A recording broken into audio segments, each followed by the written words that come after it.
Welcome, YouTube, to another episode of the PJ Hoop Podcast.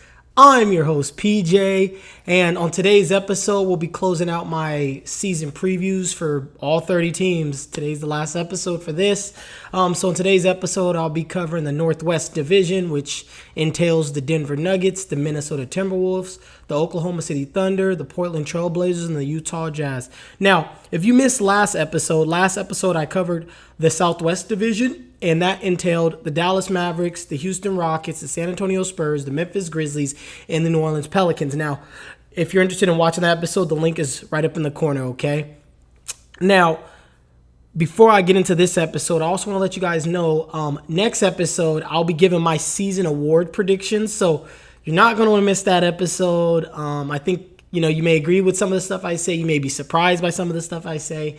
I think it's going to be a really good episode, and I can finally kind of let the training wheels off because I've been holding back a lot of stuff that I've been wanting to say throughout the last 5 weeks that I've been doing the season previews. It's been really hard not really speaking what I really am thinking. So next episode, I can finally kind of let loose and we'll hit the ground running next episode, okay?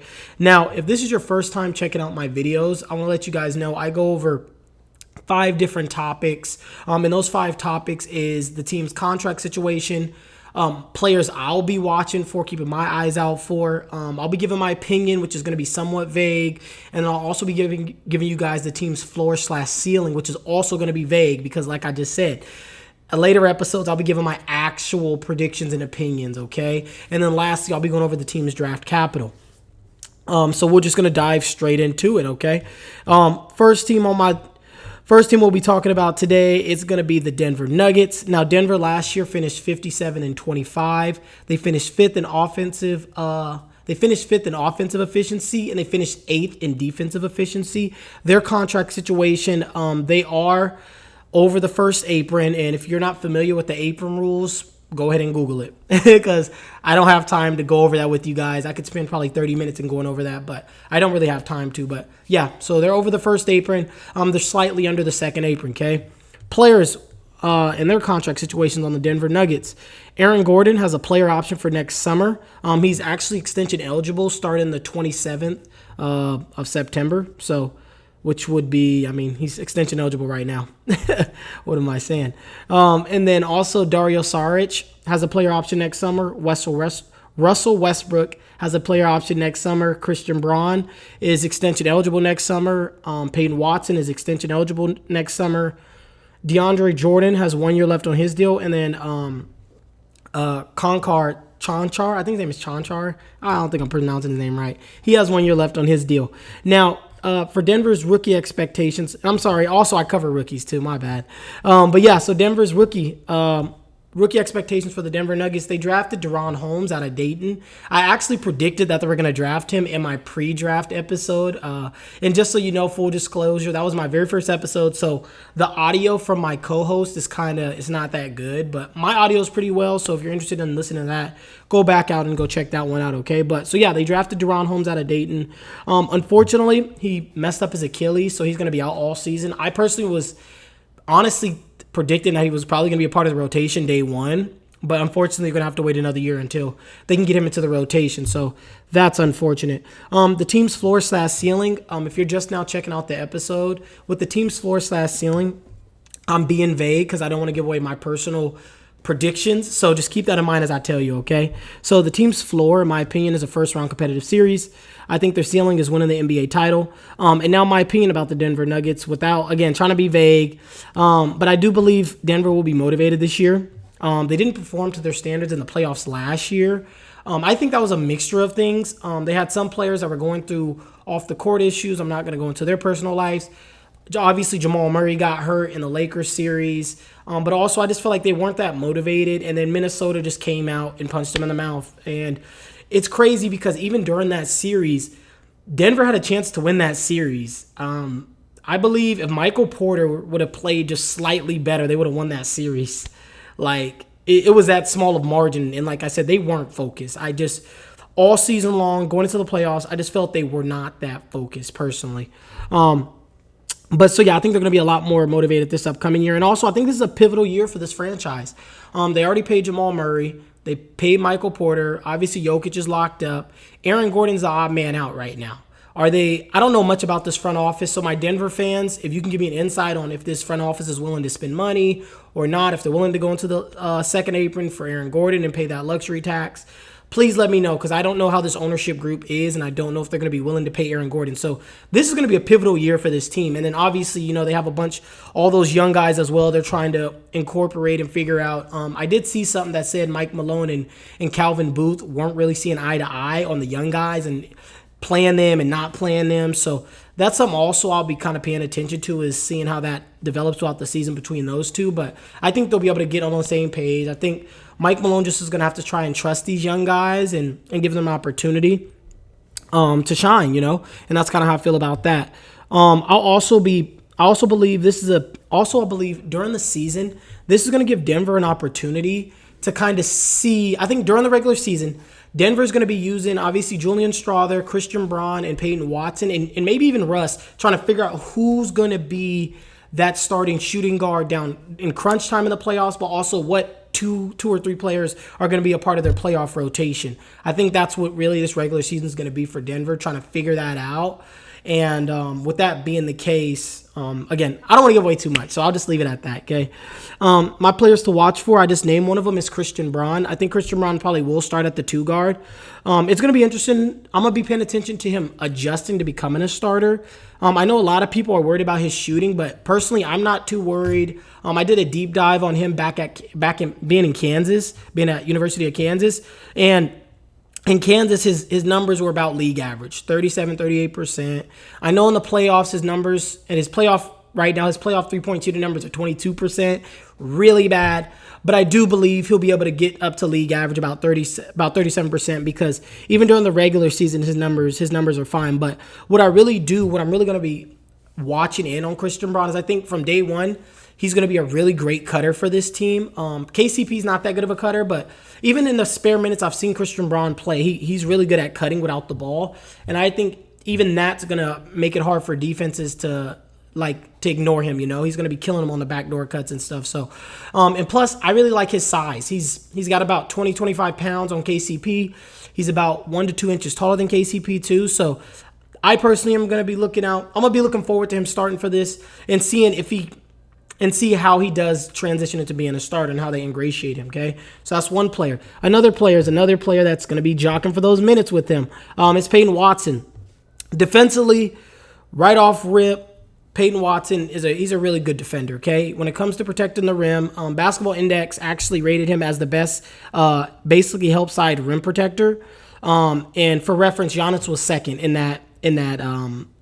what I read. He was second. So that just lets you know Peyton Watson, he defends pretty well coming off the, helping on that help side of the team. So, but for me, the biggest thing is him getting his 3-point shooting up to about league average. If he can get his 3 ball just to 36%, I think that would be amazing. And that would, really, really give him a really good runway to really get quality minutes for this team. Unfortunately, very small attempts. In college, he shot 22% from 3 and was 69% from the free throw line. So that's, a little shaky. And even a small sample size in the NBA, he's taken from threes, 31% from threes and 65% from the line in the NBA. So that's a little concerning. But again, it's small sample size. So I'll be kind of just paying attention to see if his 3-point shooting, if that's just an anomaly because it's, small sample size, or if that is what it is. But if he can just get up to 36, 37%, 36%, shoot, just get to 36%, I think he will be okay because he's still extremely young. Peyton Watson is going into year 3. Him and Christian Braun are both going into year 3, if I remember correctly. And I don't know if a lot of people know this, but Peyton Watson was a high recruit coming out of high school and going into UCLA. I remember when he committed to UCLA and stuff. And even when Denver drafted him, I was high on him then. But yeah, I think he's obviously going to get more minutes this year. And I think defensively, if people don't know about Peyton Watson, I promise you'll know about Peyton Watson by the end of the NBA season. The last guy, another guy actually that I want to, so he's the last guy out of the 3, okay, is Julian Strawther. I believe Julian Strawther is going to be extremely important for this team coming off the bench because to me, he's instant offense. Julian Strawther, I hated him at Gonzaga. I couldn't stand him at Gonzaga personally, but he's a really good combo guard, okay? Like, I got to give him his flowers. Excuse me, he's a really good combo guard. He's going to be able to play that shooting guard slash small forward position for them. And his shooting has improved from when he first got into college. When he first got into college, he was shooting 32% from the field. By the time it was his junior year, he was shooting 41%. And he shot over the summer league. He was on a burner at the summer league, but he took 11 3. He was taking his attempts was 11 3 attempts a game during the summer league, and he shot 41% in the summer league. So for me, that tells me, he's been working on his jumper, and I for sure expect his shooting numbers to climb this year, no doubt. And he has great size. He's 6'7", so he doesn't lack size by any means at all. And to me, he's the best shooter out of him, Christian Braun, and Peyton Watson. So he's for sure going to get minutes coming off the bench. I don't know if he's going to be able to become a starter because defensively he's not as good as the other two guys, and obviously Denver doesn't necessarily need more offense in their starting lineup. So, but I think coming off the bench, no doubt, his role is going to be solidified. The last guy is Jamal Murray. Jamal Murray had a shaky second round series against Minnesota. Obviously, against the Lakers, he, hit clutch shot after clutch shot. And then in the Olympics, it was really shaky. So that's something I'll be paying attention to. Jamal Murray got his money, so I expect him just to, come into the regular season, and maybe this is the year he finally makes an all-star game.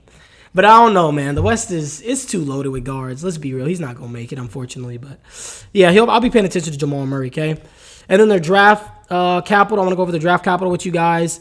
From 2025 to 2027, 1 through 5, they keep it. Otherwise, it goes to Orlando. So if Orlando doesn't get it in 2025, 6 through 30 goes to Orlando in 25. If they don't get it in 25, they have up until 2027 to get it, okay? And then 2028, again, 1 through 5, they keep it. Otherwise, it goes to the Thunder if it's 6 through 30. And that settles that's for 28 and 29. It's the same thing. So if 28 don't convey, 29 with same stipulations. And if that doesn't convey, 2030, same stipulations. So they're kind of locked up. And then 2031, they got their own pick, okay? Now, if you feel like with the Denver Nuggets, I missed out on something, or even if you liked what I said about Denver, leave in the comment section below your opinion about the Denver Nuggets. And again, like I said, I try to be somewhat vague on my opinion and then the team's floor slash ceiling, okay? Next team, it's the Oklahoma City Thunder. Oklahoma last year finished 57-25. Third in offensive efficiency and fourth in defensive efficiency, okay? In 1 second, I'm going to go over their contract situation. Now, the contract situation, they're under both aprons. Alex Caruso has 1 year left on his deal. Chet Holmgren is extension eligible. Jalen Williams is extension eligible. Osman Dieng, he's extension eligible. And so their rookie expectations, they drafted Nikola Topic. He's out for the year, left Achilles, so he's frozen.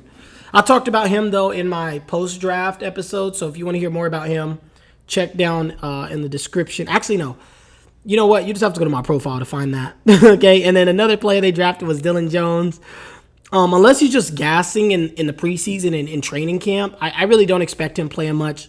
More so, I expect him probably playing in the G League. I did like what I seen at him at Weber State. I was in the pre-draft process. I learned about him, and I really did. He's very multi-dimensional. He can bring the ball up. He's got a lot of power. I like him. I like him. I just don't know where he fits into this iteration of the Thunder. Maybe in a couple years, maybe he can squeak his way through the rotation. Okay. The team floor slash ceiling. If you're just now tuning into my episode, I'm just letting you guys know I'm being vague with the floor slash ceiling and even my opinion because I don't want to give away my personal predictions, which I will be doing actually starting next episode. So you don't want to miss that next episode. But yeah, so I'm being vague just so you know. Okay, team's floor slash ceiling. I think their floor is a first round competitive series. Ceiling is winning the NBA title. Opinion, how can you not root for them? In my opinion, the Thunder has done everything right. They drafted very well. They betted on a player like Shea. I think it's unfortunate that we're not getting them more on national TV because they are in a very small market. But as a basketball fan, I just want to see good basketball. That's all I care about. I don't care. I wouldn't care if you're in the middle of bumfuck nowhere. You know what I'm saying? Like, I don't care where you are. I really just want to see very high quality basketball. And it's unfortunate that we're going to get robbed of it throughout the year because I believe Oklahoma has they did increase their national TV games, but to me it didn't increase enough. I didn't like how much it increased, but I think no doubt, again, I guess I can just say this. I think it's a no-brainer. I think this team's going to be right back in the top 3 of the West standing-wise. And I think that's a no-brainer, you know. Another thing to keep in mind is, you know, Kawhi is injured. Kawhi's already injured. He had a knee procedure done to his knee. And the Thunder own swap rights with the Clippers. And next season they'll have Nikola Topic coming back. And potentially we'll see how long Kawhi's out for, but the Thunder might get another top 6, top 7 pick in this upcoming draft. And if you know anything about this upcoming draft, it's loaded, you know. So imagine them getting their hands on one of those guys in the top end of the draft, you know. I just can just imagine. So that's something I'm going to for sure be watching out for, is where the Clippers finish, because Oklahoma City, you know, got them by the cojones, you know. My players to watch for on the Thunder is Jalen Williams. Seeing if I really like what I've seen out of Jalen Williams personally a lot. I'm pretty sure most of Basketball Nation has really enjoyed Jalen Williams, but is he going to make that year 3 leap, or is this his 4th year? I think it's his 3rd year. This is his 3rd year. Is he going to make that year 3 leap? I think he will. I don't want to give away too much of my predictions, but yeah, I'll leave it there. That's something I'll be keeping my eyes on with him. Another player on the team I'll be keeping my eyes on is, I really like Cason Wallace. Cason Wallace to me is a little defensive ace. I think he's ideally your ideal backup guard that you want coming off your bench. He has really good size. I liked him. He was very quiet at Kentucky, but I liked him at Kentucky. Yeah, he'll be somebody I'll be keeping my eyes on and see if he gets more minutes in this upcoming year and what that looks like for him in year 2, okay? I'm not going over their draft capital. They got way too much.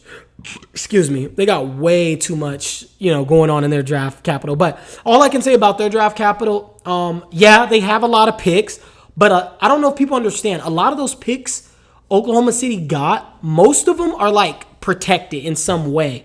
They're not just getting free ran. The only team that they really control is more so the Clippers. But every other team, it's like crazy, like, you know, protections and restrictions on them. So it's not like, to me, their assets are not as valuable as, per se, I would say like Utah has better assets, in my opinion. I think Utah and even the Spurs got better assets. But a lot of people think the Thunder does just because they got the most. But I think Utah personally is right now leading in that category of asset wise. Okay. So that's the Thunder. Now, if you feel like I missed out on something about the Thunder, or even if you want to add on something that I said about the Thunder, you know, leave in the comment section below. I was going to give you guys more of my players to watch for on the Thunder, but again, I don't want to give away too much of my personal opinion, okay? Next team is the Minnesota Timberwolves.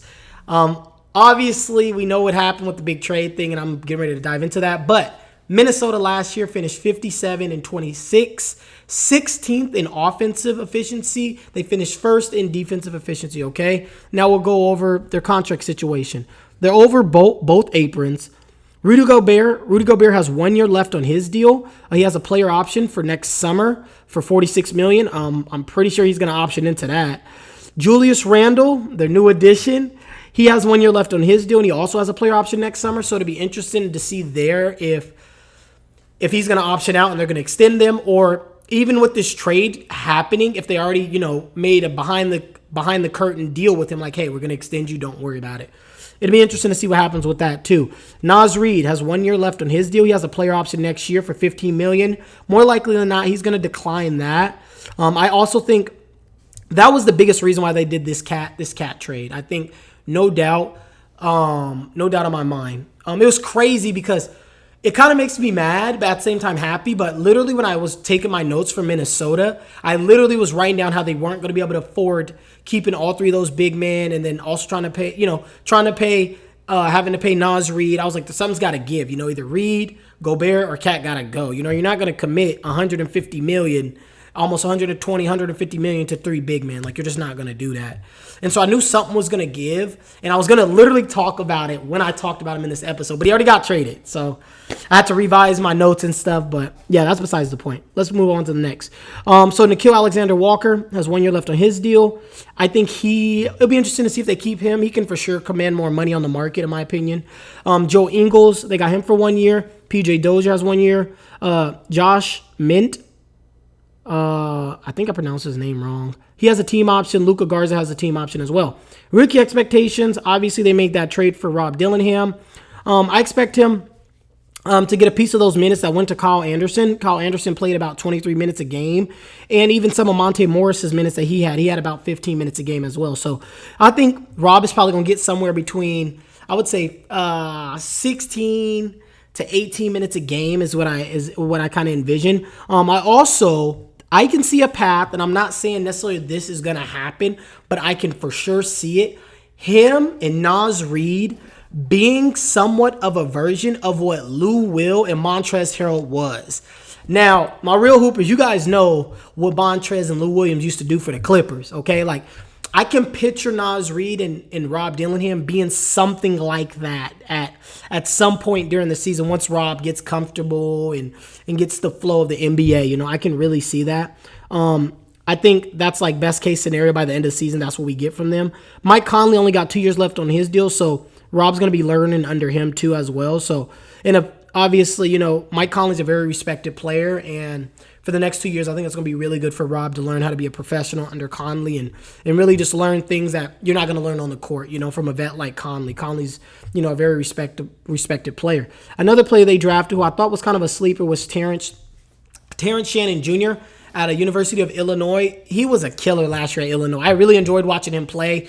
Downhill, I'm getting to the rim. You're not stopping me. Drawing fouls. Terrence Shannon Jr. was hooping last year. Like, he was getting to the line relentlessly. I don't have the numbers in front of me, but I believe he averaged somewhere between 7 to 9 free throws attempts. And that's a lot for a player to average in college. Like, a ton. If you watch college basketball, I watch college basketball, that is a lot for a player to average from the free throw line at the guard position, really, in college. I expect him also to come off the bench and give them quality minutes. He'll probably be battling with minutes with Joe Ingles. Probably that 7 to 12 range. We'll see how he performs in training camp, but his just pure scoring and shot creating, shot making ability, like, I'm interested to see if he can cut the rotation, but there's no doubt in my mind at some point he will get there. Terrence Shannon Jr. he's just a pure scorer, you know. He's just a pure scorer, okay? Like, I'm hoping he does crack the rotation because that's, you know, essentially what this team needs is more scoring. So team's floor/ceiling, if you're just now tuning into my episode, I just want to let you know, with the team's floor/ceiling, I'm being vague because I don't want to give away too much of my personal opinions, okay? Because at a later date, I'll give you guys my actual opinion. So team's floor, first round competitive series, their ceiling is winning the NBA title. My opinion, and it's actually an interesting one because after this trade happened, I just literally just started kind of going parabolic. I stayed up. I was up from 2 to 5 in the morning, just going crazy about this, okay? So, obviously, we'll see if they extend Julius Randle. But let's say they don't extend Julius Randle. And it may be for good reasoning. So, in 2026, the Minnesota Timberwolves, if they don't extend Julius Randle, by 2026, him and Rudy Gobert will be off the books for this team. And let me just tell you a couple of the players that's going to be in that free agent class, because Minnesota is going to have an opportunity to have about $70 million in cap space in 2026. So some of these players that's going to be in that class, it's going to be Luka. Luka's going to be in that class. Trae Young, De'Aaron Fox, and Jaren Jackson, just to name a few of that's going to be in that free agent pool. Obviously, these players can get extended or they can get traded or whatnot, but I was thinking maybe Minnesota did that for this specific reason, because I'm just going to be frank. I'm going to come out with it. I was going to wait, but I'm just going to come out with it. Actually, no, I'm not going to say it. I'm going to be patient.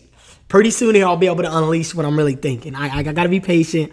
But yeah, so I just wanted to throw that at you guys. I wanted to throw that at you guys and let you guys know that maybe they're setting themselves up to have that crazy cap space. Or maybe what they do, maybe they do extend Julius Randle, and they'll still have a lot of cap space, even if they get rid of Rudy Gobert. So maybe that's what they're going to end up doing. Another thing I kind of want to point out to you guys. So something that I've learned over the years is what teams do when they have an ultra talented player like Anthony Edwards. Teams usually will build a team around the superstar, either 2 to 3 different types of versions with scenarios within the team's confinement. Okay, so like the first iteration of this team is with the Karl Anthony Towns, Rudy Gobert, Anthony Edwards. Okay, that's one iteration. I think we're entering phase 2 of this Anthony Edwards being the face of the franchise before he asks out phase. Okay, and right now it's including Julius Randle and Dante DiVincenzo, Rudy Gobert, Jaden McDaniels, Naz Reid, potentially Alexander Walker. This is the second phase of this team, okay? I think phase 3, we'll see what happens if they pay Julius Randle not or if they pay Rudy Gobert, but I think we potentially could see phase 3 beginning that free agent period in 2026, because after that, Anthony Edwards only got 2 years left on his deal after that free agent period. He has 3 years, He has 3 years left on his deal after that. So I think we're entering phase 2 of this Anthony Edwards in Minnesota thing. So it's something I'm just noting it in the back of my mind, and I just want to throw it out to you guys so you guys can also have it on your minds like, okay, that is true. They're entering phase 2 of Anthony Edwards being there. And obviously we know what happens. We get to phase 3. And if you're not seeing those results, if you're not getting to the finals and being competitive, we know what comes after phase 3 for superstar players. So yeah, I wanted to throw that at you guys. Something also I really want to point out, I really believe that Anthony Edwards being in the Olympics, I think that's really going to benefit him being around his idol Kevin Durant, being around Steph, being around LeBron, being around, older vets, and Anthony Davis is a vet, being around Anthony Davis, being around Joel Embiid, being around just, the faces of the NBA, learning how they train, learning how they carry themselves. Like, I think that was really good for Anthony Edwards, and I think we're going to see that show itself starting this season. If you kind of go back in NBA history, when you have these young guys that are a part of the Olympic team, they typically, rip. I ain't saying Anthony Edwards hasn't ripped, but I mean, going to that next phase, because Anthony Edwards is only 23. So he's getting ready to enter his prime. He got one more year not being in his prime, and then typically a player's prime it starts at 24 all the way to about 32, 33. And if you don't believe me, I'm for sure down with talking more about that if you don't believe me. But, history don't repeat itself, but it does rhyme. And if you look at history, typically a player's prime is between 24 and about 32, 33, okay? So he's got one more year before he really enters his prime. But yeah, I think him being at the Olympics, I think it's really going to be promising. Another thing is them getting Rob Dillingham, getting Terrence Shannon Jr., I think, and also getting a player like Joe Ingles, and even Julius Randle's playmaking, not so much his shooting, but his playmaking. I think that's also potentially going to help this team hopefully improve their offense. They finished last year 16th in offense, and I do think adding Randle, adding Dante should help this team offensively. And another thing that I kind of want to point out to you guys is I believe that, so something I'm worried about is Julius Randle and Rudy Gobert spacing. But something that I'm going to be, my opinion is that this team is going to have an opportunity to lead the NBA in bench scoring, or at least be in that top 3 to 5 range. I believe in bench scoring is what this team is going to be able to do. And so that's something at least I think they're going to be able to do, and that's something I want to throw out to you guys as well. And if you agree with me, drop down in the comment section below. If you don't, let's talk about it. But I do believe adding those young guys, adding Dante coming off the bench, having Naz Reid coming off the bench, how can they not? How can they not be in that top 5 in bench scoring and potentially number 1? It's hard for me not to envision that for this team. So my players to watch for in Minnesota is, number 1 is Jaden McDaniels. I really would like to see him be more aggressive offensively, personally. In my opinion, I think his shot attempts should be around 12 to 14. I've been a fan of his since he was in high school up in Federal Way, Washington.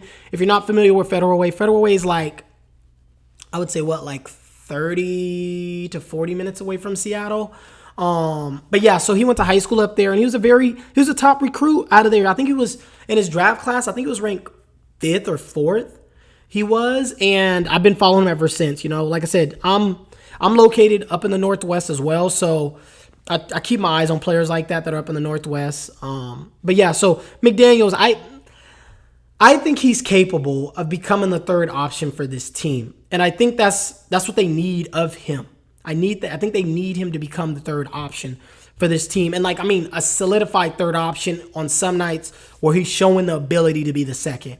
I think for Minnesota to go where they want to go, he has to make that assertiveness and really show that. Will he? I don't know.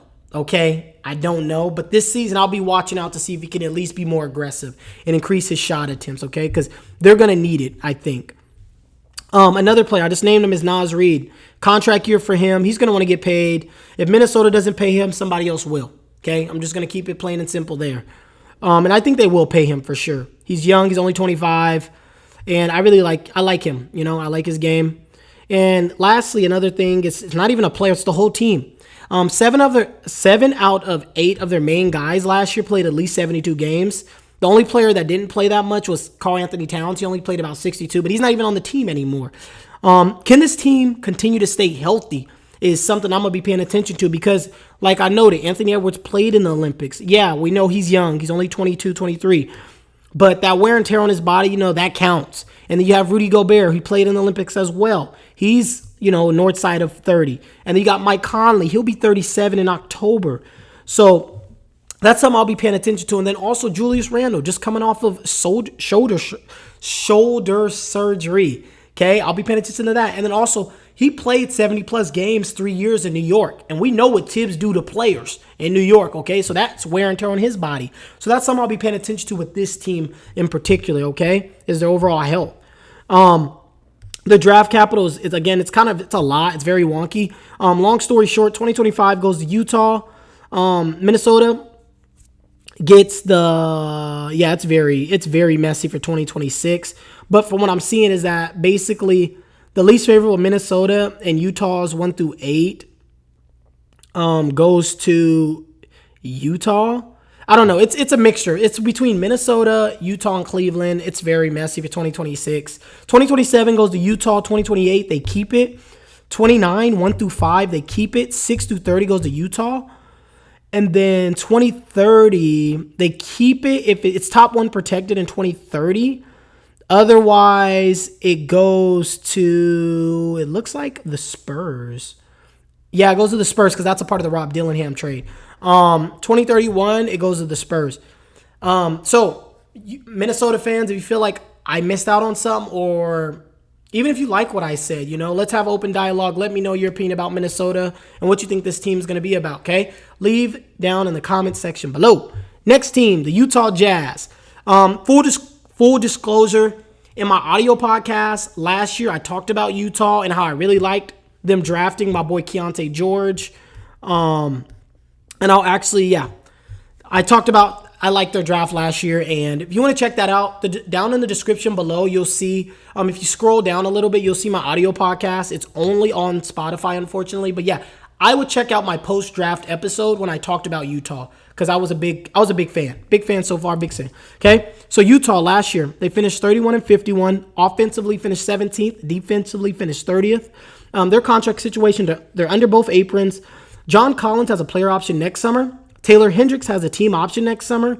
Keontae George has a team option next summer. Walker Kessler has a team option next summer.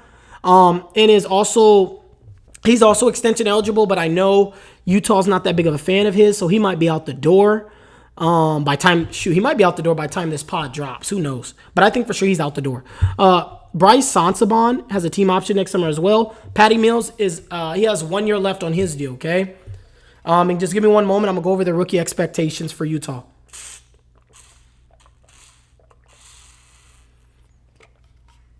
So the Utah Jazz drafted Cody Williams, which is the brother of Jalen Williams. I think he'll probably be between 13 to 17 minutes a game. He's really quiet on the court. So he's someone you got to watch really closely to understand his impact. In my opinion, I watched him a lot last year at Colorado. just because I knew he was a top recruit, and him going to Colorado, I thought that was kind of odd. So I was like, well, let me watch him, and he had some injuries throughout the year last year, but he showed a lot of promise in my opinion. I do think he'll be able to adjust to the NBA a lot smoother than some of the other rookies, simple because, in my opinion, he has a pretty high basketball IQ, and he plays at his own pace. So that is Cody Williams, okay? So that's somebody I would keep on your radar. Another rookie that they drafted was Isaiah Colliner. I do believe them drafting Isaiah Colliner was more of a swing for the fences type move because he was the number 1 rated point guard in his draft class, and it just didn't pan out that well at USC for him. I do expect him to play maybe somewhere between 7 to 10 minutes is what he might be able to crack the rotation and give, but I think that was more of a swing play for them. Another play they drafted was Kyle Filipowski out of Duke. Full disclosure, I am a Duke Blue Devil fan. And it's on a personal it's more of a personal reason why I'm a Duke Blue Devil fan. And when college basketball season starts, I'll explain more why I'm a Duke Blue Devil fan. Okay, so I've watched a lot of these guys up close for a very long time. So yeah, Kyle Filipowski went to Duke. I know they want to get off of Walker Kessler, so maybe their thinking was Filipowski is going to really have a chance, to receive some decent minutes once they get off of Walker Kessler, is what I'm assuming. I really don't have any expectations for him. I've been watching him, like I said, for 2 years now since he went to Duke. And he was a highly rated kid, too, out of high school as well. But I think, no doubt, I think his ceiling as an NBA player is him just being a backup. Being a backup stretch big for somebody, I think is his peak, in my opinion. So, team's floor/ceiling. If you're just now tuning into my episode, team floor/ceiling, I'm very vague about it because I don't want to give away my personal opinion. So, because at a later date, I'm going to give my personal opinion, like my actual team predictions, okay? So keep that in mind when I'm giving you the team's floor/ceiling, and also when I'm giving you some of my opinion, okay? I'm trying to be vague a little bit. I don't want to give away fully what I'm really thinking. So the team's floor, in my opinion, is the lottery. I think their ceiling is the mid-lottery, okay? Opinion, I am a huge fan of Keontae George. Like I said, I was talking to him. I was raving about him last year in my post-draft stuff. I've been following Keontae George for a couple years now. He actually led one of our youth Team USA 3-on-3 teams. He led them to gold and won the MVP. Keontae George is one of my favorite players under the age of 21. Like I've been ravishing about him. Even when they drafted him, I was like, oh, that's a steal. I'm a huge fan of Keontae George, okay? I will die on that hill for Keontae George. I ain't gonna lie. And if you guys don't know about Keontae, I highly recommend you guys watch him play. The dude plays. His jumper looks so beautiful. It looks beautiful. No diddy. That stuff looks amazing, bro. The way he rises. Keontae George he's one of them ones, bro. I'll be shocked if he don't make an all-NBA team in his career, or if he doesn't make an all-star game in his career. I'll be stunned. That's how high I am on this player, okay? I also am a big fan of Taylor Hendricks as well. Taylor Hendricks, he went to UCF. He was a rookie last year. To me, I think Taylor Hendricks is going to be your quintessential stretch 4 in today's NBA. Taylor Hendricks to me, is going to be like a 3-and-D type player. I like Taylor Hendricks a lot as well. I talked about him a lot in my post-draft episode last year when they drafted him, and Keontae George a lot, okay? So if you want to hear me say more about, if you want to hear me talk more about those players, check out my post. But I promise you all season long, I'll be keeping up with them. I think, no doubt, they're going to have to get rid of players like John Collins, Colin Sexton, Jordan Clarkson. I think once they do that, that's really going to open up the game and open up for a lot of these young guys to really get run. I really want to see Keontae George start taking, second option type shots. I want to see his shot attempts to be up to 16 to 17 a game. I really would like to see that. I don't know if it's going to happen necessarily this year because they do have all those guys, but I think they will probably start offloading some of these guys because of how stacked the draft is next year. Is what I'm expecting. They'll start unloading some of those guys that I just named. Obviously, they have Lauri Markkanen and they extended him, but I think they really just need to lean in on the whole Lauri Markkanen and the Keontae George, the Taylor Hendricks of the world. I think they really need to lean in on that, and Cody Williams as well. Just lean in on that youth movement and get another top 5 player in this next draft. because they have a treasure chest of assets, coming down the pipeline. Okay. I'm a really big fan of Will Hardy as well. I think at some point Will Hardy will win a Coach of the Year. You can book it. I think he will. I would say probably within the next probably 5 years. I'll give him about 4 or 5 years. I think he'll win a Coach of the Year. I'm a very big fan of Will Hardy's. I believe, don't quote me on this, but I think he's from the Popovich tree, if I remember correctly. But yeah, I really like Will Hardy. My players to watch for, I just raved about him, is Keontae George taking that year 2 leap. I do believe once they, get rid of some of those players, his shot attempts should increase to about 15 to 16. Last year he was at 11. So get rid of those guys, Danny Ainge, please. Because to me, he's a much better scorer / shooter than his numbers last year indicated. Last year, he shot 39% from the field, 33% from 3, but he was 86%, 85% from the free throw line on 3 attempts. I'm telling you guys, I'm so high on him. I'm so high on Keontae George, man. That's my guy, man. That is my dude, man. Another player I just named him was Taylor Hendricks. Taylor Hendricks, to me, like I said, is your quintessential 3-and-D player in today's NBA. I just want to see him being available for more games. He only played 40 games last year. But to me, even in those 40 games, his numbers were promising. He shot 45% from the field, 38% from 3 on 4 attempts, and he shot 79% from the free throw line on 1 attempt. Even if you look back at his numbers back at UCF, you'll see what I'm talking about. He's a stretch big, and he has some D, okay? Another player, I kind of named him slightly earlier, is Bryce Sansaban. He hardly played. He only played 32 games last year, but he was extremely productive at Ohio State.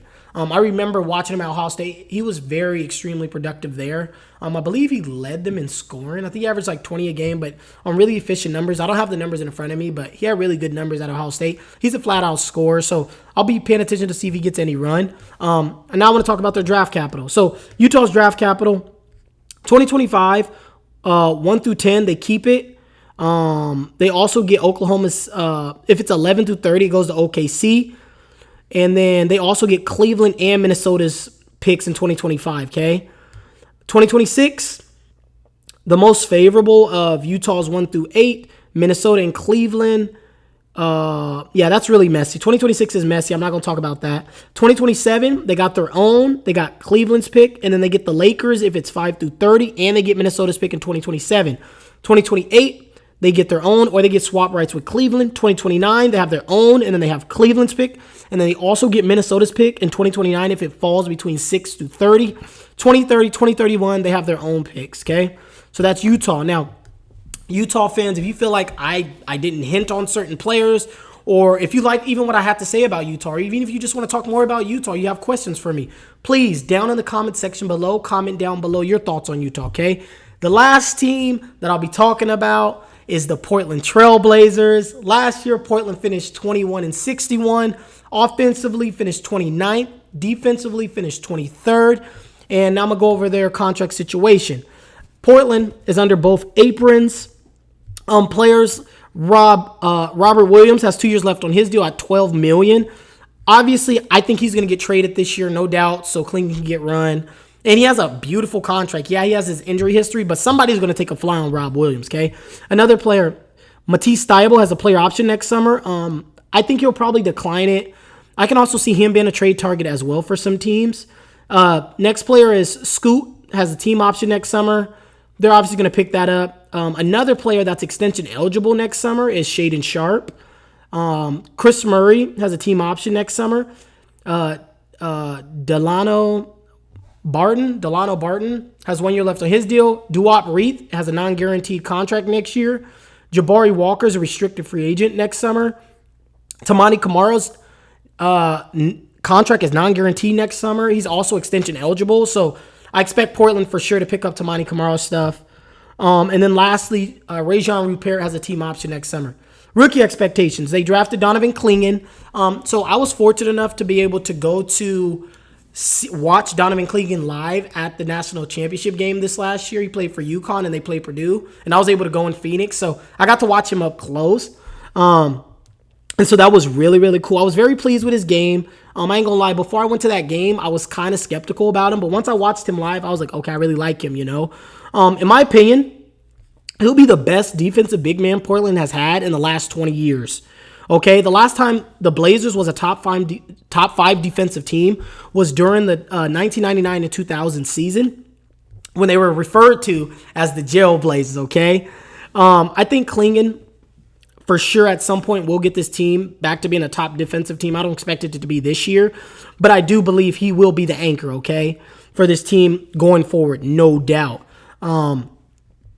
I think also that pertaining to this season, though, I expect him to play somewhere between 15 and 18 minutes a game just to learn and get comfortable with the speed of the game and the players and whatnot. We'll see what happens with DeAndre Ayton and Rob Williams, but I do think he'll get between 15. I'm going to actually increase the minutes. I'm going to say between 16 and 25 minutes a game is what I can see Klingon being at. Klingon did amazing in the Summer League. He led the Summer League in blocks and rebounds. Yeah, his field goal percentage was dirt, but I think that's because of the guards he was playing with personally. So Klingon for sure is the future for the Blazers. I think DeAndre Ayton only got 2 years left on his deal. So at some point, obviously, Klingon's going to start for this team. And I thought that was a really good pick for them to go with because now they have their young guards. They have their Shaden. They have their Scoot. And now they got their promising young big in Klingon. I think now all Portland needs to do now is go grab Ace Bailey or Cooper Flagg. Okay, this team is just needing their small forward or their power forward position filled out, and then they're ready, in my opinion. If they get one of those two players, which I'm going to just put on the record. You can, I guess, put me on the record right now to say it. I think Portland will get either Cooper Flagg or Ace Bailey is what I am forecasting for this team. And if they don't get one of those two players, then I think they'll probably try to get a player like Liam McNeely or even Con Nupella is what I'm assuming that they're going to try and do. But for sure, I think they're going to try to, for sure, no doubt, get one of those two players, okay? Team floor/ceiling. Again, if you're just now tuning into my episode, I'm being vague with the team's floor/ceiling simply because I don't want to give away my full opinion on the team until I get my actual predictions, okay? So I guess I kind of just told you that, they're going to be a lottery team, but yeah, so I'm somewhat being vague, but yeah. So team's floor to me is the lottery. Top 5, top 3 is what I think is their floor. I think their ceiling is the mid-lottery. So now my opinion about Portland, again, I'm trying to be somewhat vague because I don't want to give away too much, but I'm just going to let it rip, man. I do believe, give me 1 second, actually. I'm going to get some water. I do believe this season, and I talked about it actually in Orlando's season preview, but I do believe this season they got to figure out what they're going to do with Anthony Simons, okay? The backcourt of Anthony Simons and Scoot, it's no good, okay? We've already seen that with Dame and CJ. We already seen the small guard lineups. It doesn't work. Anthony Simons can't be your number one player, and Portland would be dumb to extend him. That would just be dumb. So I think potentially they could trade him this year or next summer he'll be out of here, okay? I just think there's no doubt in my mind that that's what's going to have to happen. He doesn't fit the timeline of all the young players, okay? He's an undersized shooting guard. And I was even telling my brother when they drafted him, they got a steal when they drafted him, okay? But I think it is time for Portland to send him home to Orlando. The Orlando Magic needs Anthony Simons, and Anthony Simons needs the Orlando Magic, in my opinion. I do believe leaning more into Shaden Sharp and Scoot should be the priority this season, in my opinion. I don't know if they'll do it, but I do believe they should do it. Why Anthony Simons still has, pretty good trade value and why he's still uber young, okay? Like, I think no doubt in my mind, I think it's time for them to lean into that. And this year, to me, is just another tank year for them, okay? Like, they no doubt should be trying to tank. They also should be trying to get rid of some of their older players. Like I said, Anthony Simons is only 25. He's in his prime. He's obviously got the highest trade value. Get off of him. Send him to a team that really could use him. Jeremy Grant is 30. Get off of Jeremy Grant. Send him to LA and just get your one first round pick, okay? Portland, just get off of that. Matisse Thybulle is 27. I talked about him getting traded. Robert Williams as well is 27. I talked about him getting traded as well. I think they're no doubt going to get a top 4 pick in this upcoming draft. I already talked about that with you guys, and so that's my opinion about Portland. Also, I'm saying all this about Portland because every other team, I was being super vague, didn't want to give away too much, but Portland is a hometown team. Right now I reside in Portland, Oregon, so I've been watching the Blazers, since I was since I was younger, so that's my take on the Blazers, okay? Players to watch for with Portland is sophomore Scoot. He played a lot more comfortable, in my opinion, towards the end of last year. I know a lot of people was dogging him and making fun of him on social media, but if you compare his numbers, his rookie numbers, to rookies like CP3 and Chris Paul, you'll notice that it's very similar, okay? I think they really need to just give him the keys so he can learn on the fly. That's why I say get rid of Anthony Simons so he can really learn and see how it feels to be the not necessarily number one option, but being one of the top 2 to 3 options on the team, okay? So he can see what those defenses looks like, and I think the sooner he gets exposed to that, the better he'll be later in his career, okay? I know a lot of people was making fun of his shooting, but to me, I think his shooting will be fine. He shot 82% from the free throw line this last year. In my opinion, his jumper does not look broken.